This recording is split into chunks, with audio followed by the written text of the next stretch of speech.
Bonjour, bonsoir, boa tarde, bon dia, afternoon, good morning. Ça dépend aux aires dans lesquelles, mesdames et messieurs, chers téléspectateurs, vous aurez le temps de nous suivre. C'est votre humble serviteur, Papa Marius Kilusnila Louzaya, devant vous, derrière les caméras. Nous avons la présence de Papa Audrey Mbenza. 6 avril 1921, 6 avril 2025, jour au jour déjà 104 ans, depuis que Papa Simon Kimbangu abandonne le ministère naye, na mokili ase ayaki. Ayaki kosala nini, ayaki juste pour libérer l'homme noir, na boumbu tozalaki na vis-à-vis ya Mindele. Et je vous rappelle également aussi que c'était le 30 mars 2023, si je ne me trompe pas, son Excellence, Papa Félix Antoine Tshisekedi Tshilombo, le président de la République, a signé la ordonnance Moko pour que désormais, à partir de l'élo, journée le 6 avril, est commis journée fériée dans la République démocratique du Congo. Donc aujourd'hui, il dimanche, excusez, il y a Papa Félix Antoine Tshilombo dans la République démocratique du Congo, il férié parce que le 6 avril est la journée fériée. Sans plus tarder, mesdames et messieurs, je vais taper ma maman, je vais solo là par rapport à l'événement alléluia le 6 avril. Et après, je vais aussi toucher mon qui est nomination le 1er avril dans Afrique du Sud, au Mokonzabou, Papa Simon qui m'a à quoi ici à nommer. Je vais moi analyse qui est dans confrère Nangaï. Papa Guy Laurent Lobela, qui est ceux qui ban Afrique du Sud, basui nouvelle Wanandengenini. Et surtout, moi, les solo Mukena, nous surveillant, Papa Toussaint, Azali, président de la surveillance. Nous allons essayer un peu de parler avec lui, expliquer Bissona Ndengenini, MSSK, et fête il y a le 2 avril. À Afrique du Sud. Merci. Rapidement, nous avons approché confrère Nangaï, Papa Guy Laurent. Qui est le 6 avril et après, je sais, vous voyez déjà, il est sur le balobara mingi, mais t'inquiète, non, gérer. Bonjour papa. Bonjour Mbuta Marius. Ya, papa, d'abord, tu es que mon kilimbe bio, mais on réfléchit à mémoire na biso, combo na yo, aux anani, tout ça. Comme on a eu Papa Guy Laurent Lobela, Batomingi Baebinga na combo ya analyste spirituel, Naza flictiste awa na paroisse ya Cape Town. Merci. Ok, Papa Guy Laurent, na cadre émission na yo analyste spirituel ou analyse spirituelle. Tu es juste un homme qui est ça l'analyse. Tu es le colonel, c'est au coca. Comme qui est ça l'analyse d'abord pour la fête le 6 avril. Journée, il y a le 6 avril. Tu na part na yo étant que nanu mondimi et d'aider analyse spirituelle. S'il faut parler de ça, au Lubanabiso, analyse ne aussi la biso en un seul mot. Bon, pour la biso bakimbangiste journée le 6 avril. Les alliés locaux à début année, les alliés locaux à Nengetolobaka nouvelle et pas Nabisoba Kimbongiste. Le 6 avril 1921, les alliés début à ministère ya Papa Simon Kimbangu. Tangwazui bâton de commande, bâton voilà l'oulendo et pas ya Koloye sous pour Nakobanda Moussala. Le 6 avril 1921, de Papa Simon Kimbangu à Bandaki Moussala. Donc, historiquement parlant, le 6 avril, Ezali début à ministère, il y a Papa Simon Kimbangu, Nakati ya Lingomba, puis Nakati ya Mokili Mobimba, parce que Papa Simon Kimbangu, Moussala Naye, to mission Naye, Ezalaki kaka ko instaurer Lingomba te, mais Ezalaki pe ko panza sango oya yaki nango na Mokili Mobimba. Donc, pour Naroloba. Le 6 avril, les alliés Mboula ya Sika pour Nabiso na calendrier Kimbangiste. Voilà, na Mokuse Oyo Togoki Koloba, na Oetali le 6 avril, na Kati ya Lingomba. Ok, tous à la Karana le 6 avril. Aujourd'hui, na Mboka Nabiso Congo, RDC, le 6 avril est la journée fériée. ils ont déclaré par les gouvernements congolais, excusez, journée fériée. Tant le gouvernement congolais a déclaré une journée fériée, il y a Papa Guy Laurent, analyse spirituelle, au sali analyse nini na déclaration. Bon, déclaration, il y a le 6 avril, état comme journée, il y a conscience, et puis journée, il y a combat, il y a Papa Simon Kimbangu, qui déclaré, décrété par Mokonza Mboka, son excellence Félix Antoine Tshisekedi, était journée où on a commis férié et chômé payé. Il y a du Koloba, grand merci à son excellence Félix Antoine Tshisekedi. Na co-pensé na église kimbongiste, na co-pensé na idéologie, il y a Papa Simon Kimbangu peut co-penser na bisoba kimbangiste par rapport à la reconnaissance, il y a journée, il y a le 6 avril.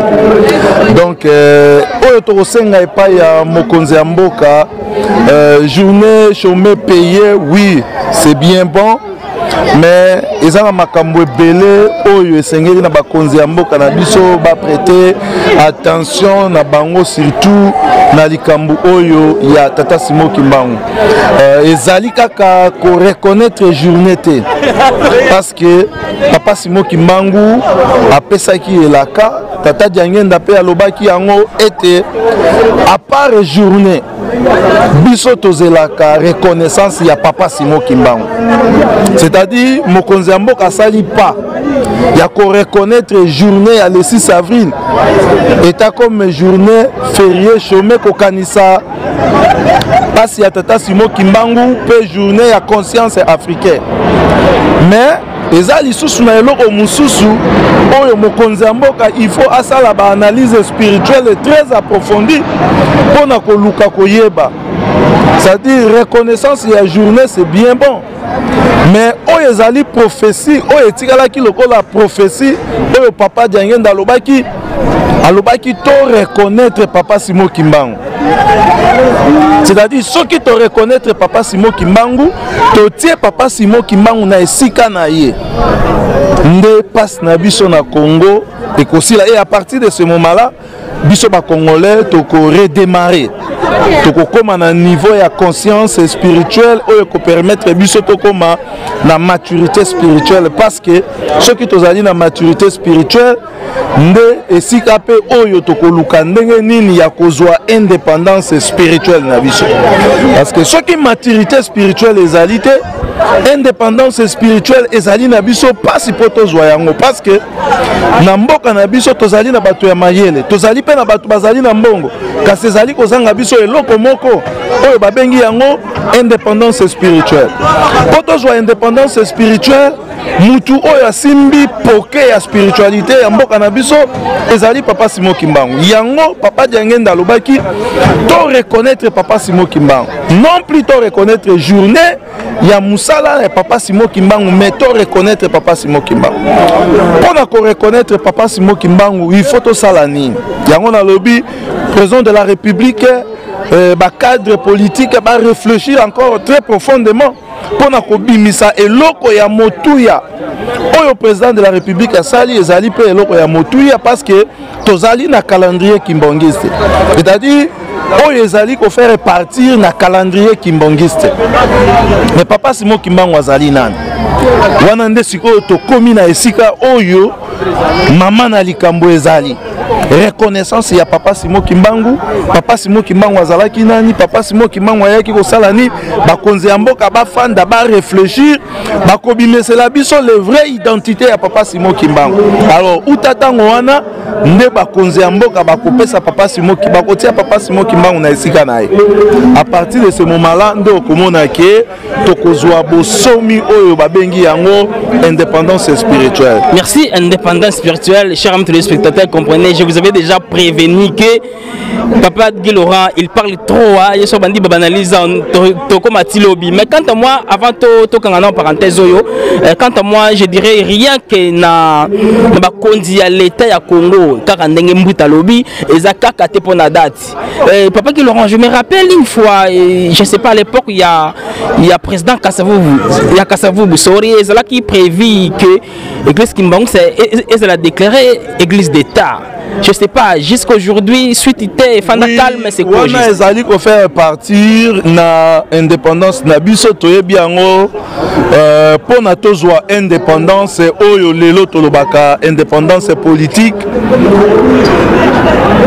Papa Simon Kimbangu a joué un rôle moko très important na kati ya bana na ye, papa Kisolokele, papa Dialungana, papa Diangenda Kuntima.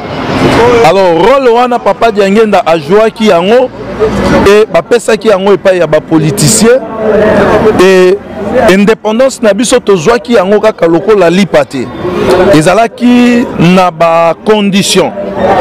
Alors ba condition oyo bapesa ki biso po ete tokoka kozwa indépendance wana, indépendance politique oyo tozali na yango, indépendance politique économique, et ba condition wana ba politicien na biso bazalaki na yango te parce que bautaki na colonisation. Donc bautaki na colonisation, kati na bango bazalaki na ba idéologie, bazalaki na ba connaissance, mais bato ya mongo kati na bango bazalaki te.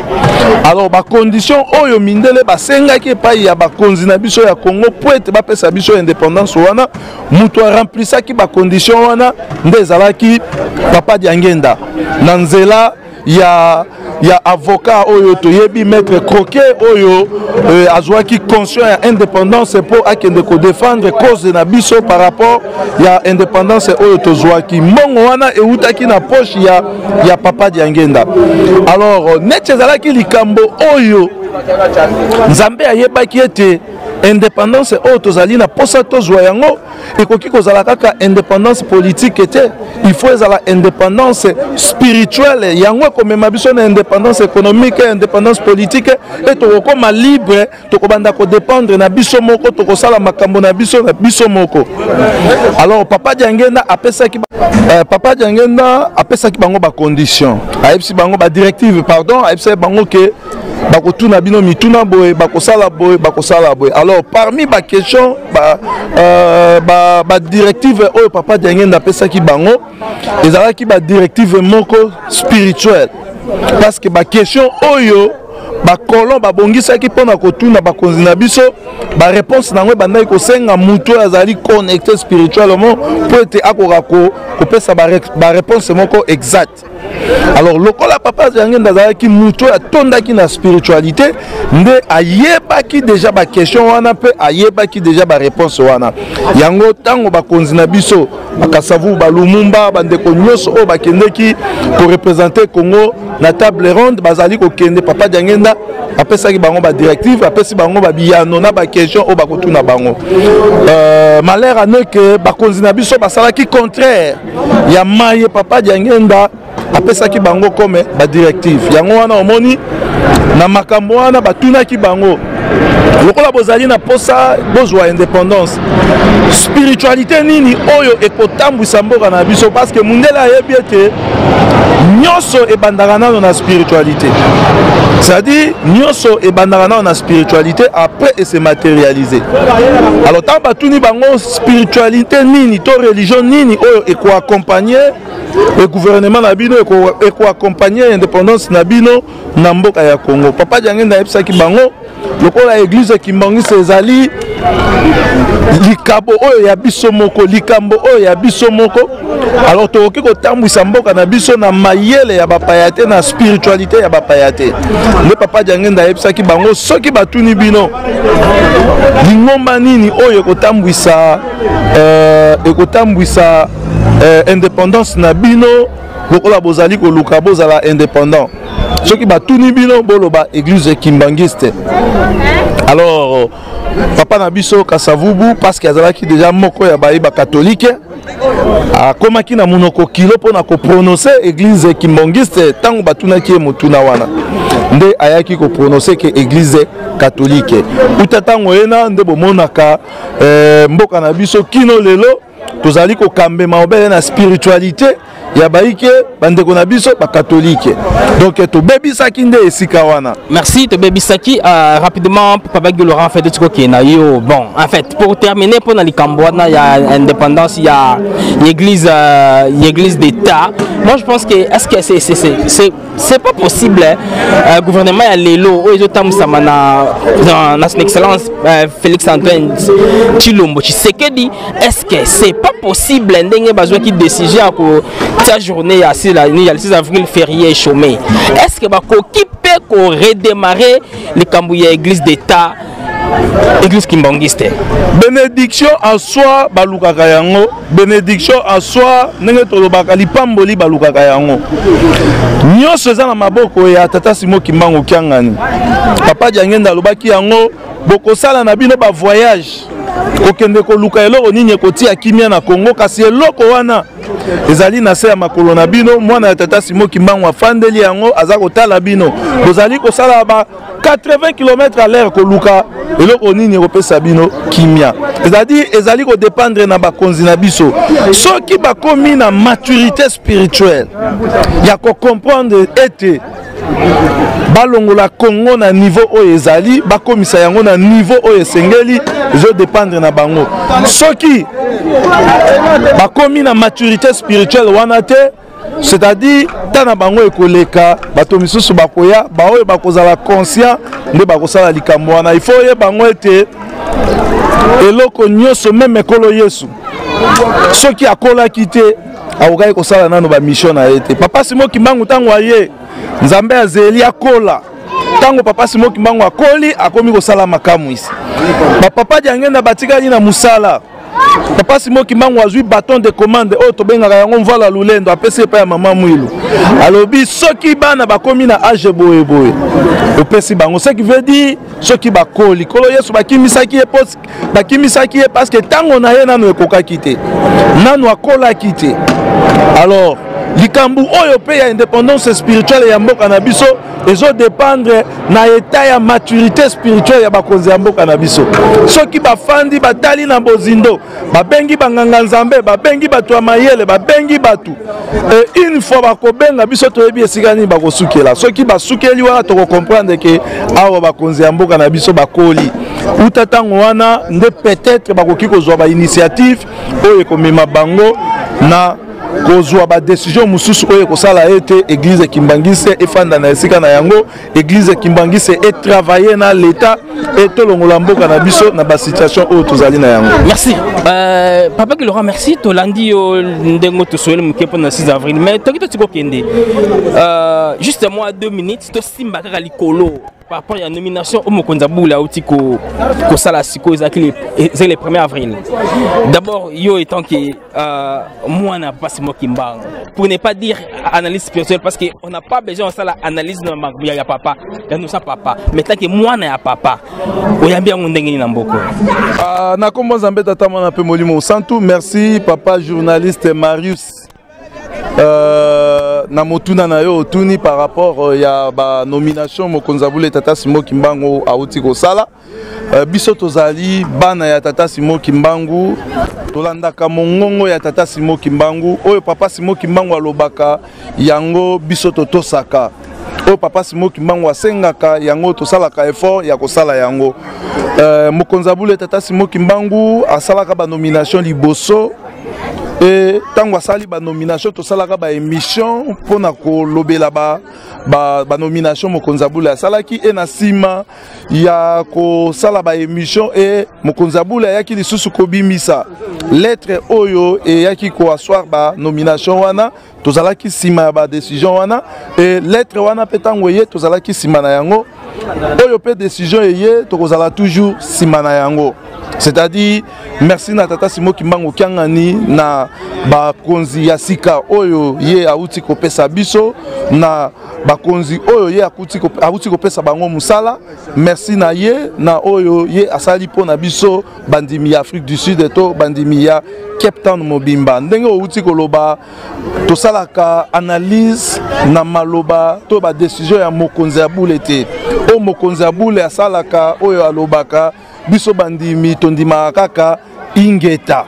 Donc toyambi yango na mutema moko kaka ndenge ye alobi kaka ndenge ye a signé biso tokozalaka nsima na yango tokosalela pe kaka yango na oyo etali bandeko oyo bapesi bango baresponsabilité to papa apesi bango basignature tozali féliciter bango tozali ko féliciter bango bana bandeko na biso ya Pretoria mabuta na biso na niveau ya Durban niveau ya Johannesburg niveau ya Cape Town tozali ko pesa bango ba félicitations ya makasi bao bazaki na ba responsabilité liboso et que mokonzabula maintenir bango totombeli bango lisusu bonne chance et ba félicitations ya makasi baoyo pe bazalaki na ba responsabilité te et que mokonzabula akanisi bango apesi bango ba responsabilité totombeli bango bonne chance ba félicitations ya makasi musala oyo ya tata Simon Kimbangu ezali musala ya pasi ezali musala ya pasi papa Simon Kimbangu aboyaka yango na 21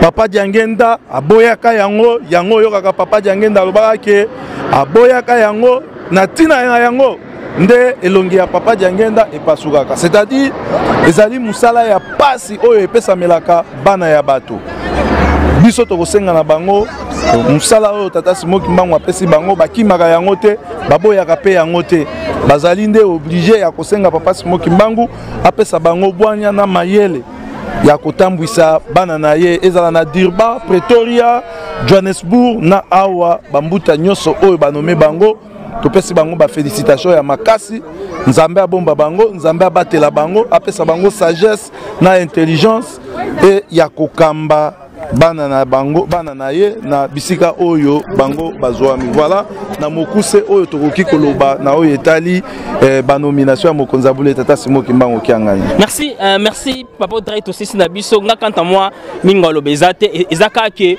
ndenge papa Gilora lobi onzambi ntele onzambi vovele. Donc Afrique du Sud derrière papa Simon Kimbangu kiangani yango ide tokosala courage na biso nyonso en Afrique du Sud Simaya SKK. Portez-vous bien. Prochainement, rendez-vous fixé le 27 avril. Et ça peut être dimanche. Je ne sais pas ce qui papa Audrey a fait sa biso sous temps. Événement. C'était votre émission Résolution présentée par papa Marius qui illustre la Louzaya derrière les caméras. Papa Audrey Mbenza, la régie également Audrey Mbenza. Sincère merci na papa Junior Dinzele. Il y a Fanfare Kimbangiste, il y a Faki Captain, naba support, naba aide pour être moussale à papa Simon qui manque un liboso. Merci également na papa Fabrice Kayakaya FK na aide na n'europe sabiso maboko pour rater qui est liboso. Ndeko baza kolata ba sapato ko na kozonga zonga na banda ko bisika to uti.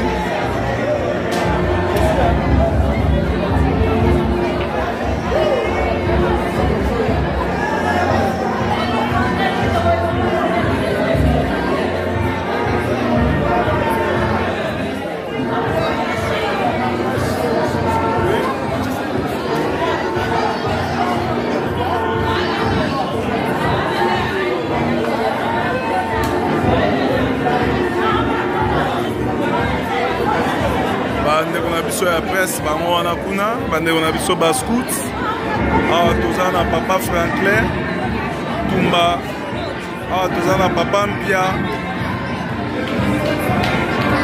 mama Mwilu ye wana mama Odette ya to surnoma ye mama Mwilu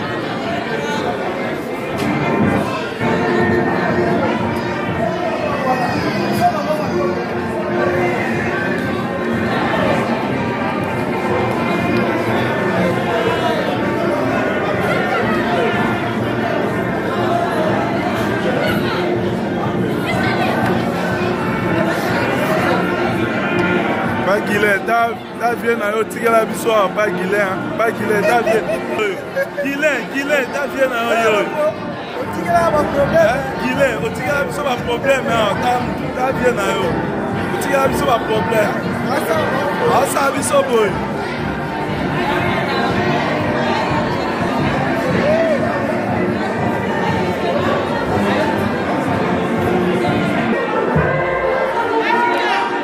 dirigeant africain responsable africain papa Geloro responsable responsable ya Friki Cape Town, Papa Keloro. Boni papa. Ya, tozozwaka ba image kaka ya.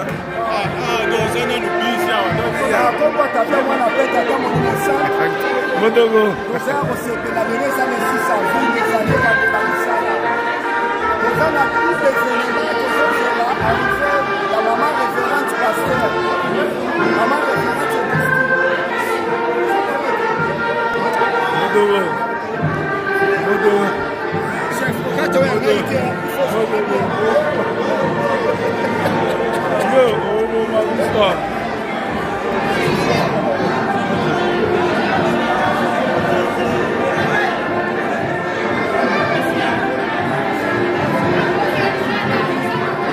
Comment ça a été?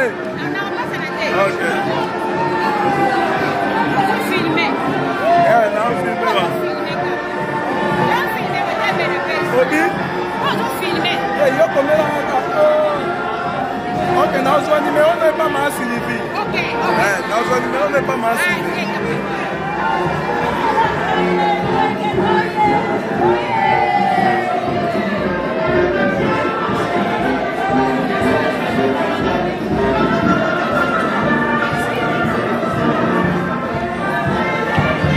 Modogo.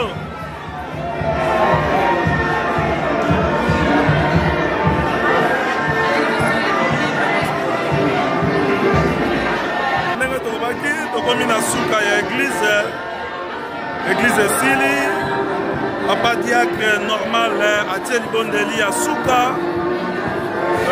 bana ya papa Simon Kimbangu kiangani ndenge bozali komona bazali kobongama kaka mpona kosonga bandako esengo na motema sai na motema parce que lelo ezali mokolo monene mokolo ya le 6 avril fete na biso oyo ezali ebandeli ya mbula na doctrine na biso na calendrier kimbongiste début ya année début ya ministère ya papa Simon Kimbangu voilà quoi tozali mpe kosepela na banomination oyo mokonzi ambula tata Simon Kimbangu kiangani apesaki epai na biso bandimi ya Afrique du Sud ndenge bozali komona ambiance ezali baye nyonso bazwi signature ya mokonzi ambula tata Simon Kimbangu kiangani banda na Durban, Pretoria, Johannesburg, paroisse ya sika oyo ekreame mpe biso moko awa na Cape Town. Félicitations na baye nyonso mokonzi ambula apesi bango mokumba mosala ya pasi epesameli bana ya bato esika bozali batata bamomo.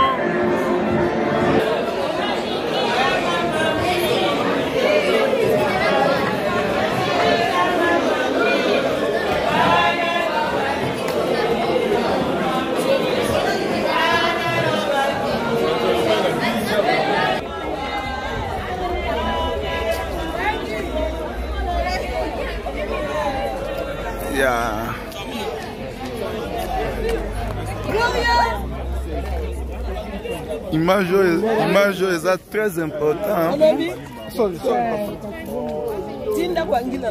Ah, ok, happy ma bien. Ok, voilà, nanga wende. Ma bien Yohana, ma bien jeune fille. Bana jete qui? Ah, bana jete qui pino. Ya. Oyo eza bana ya papa Simon Kimbangu na paroisse ya Cape Town. Kalasa, oseka nini mama? Mama oseka. Le 6 avril là? OK. Leki na kimia. Zamba za lokumu. Ya.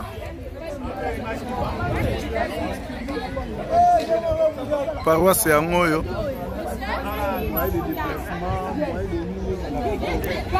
Mbuta Boya mukonzi ya mapinga yoyo mukonzi ya mapinga yoyo Mbuta Boya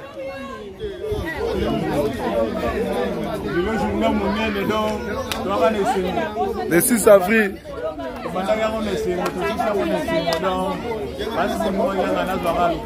vraiment et yokani wana ezali président ya MSSK Papa Toussaint.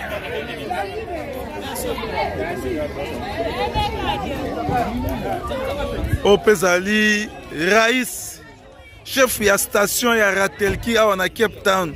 Je vous avais promis cette fois-ci de sentir. Les Raïs. Unzambi Vove. No choice. No choice.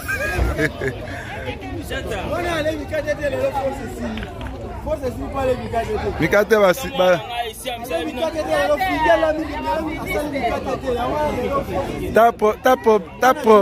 Ta problème gila tigela biso.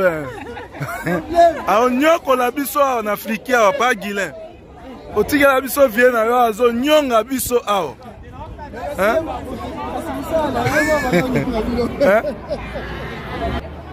Pas gilin, tala vient na yo yo tigela biso. A nyonga biso ao vient na yo oyo.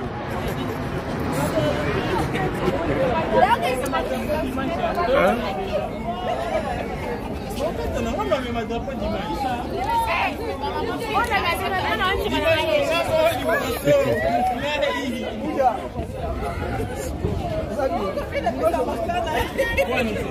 Voilà, nous sommes presque na souka. On a qui ba image ya fin ya kilt. J'espère que si vous allez vous savourer ma vidéo autour la rabino ma émission des analyses spirituelles, donc on est ensemble. Voilà, merci.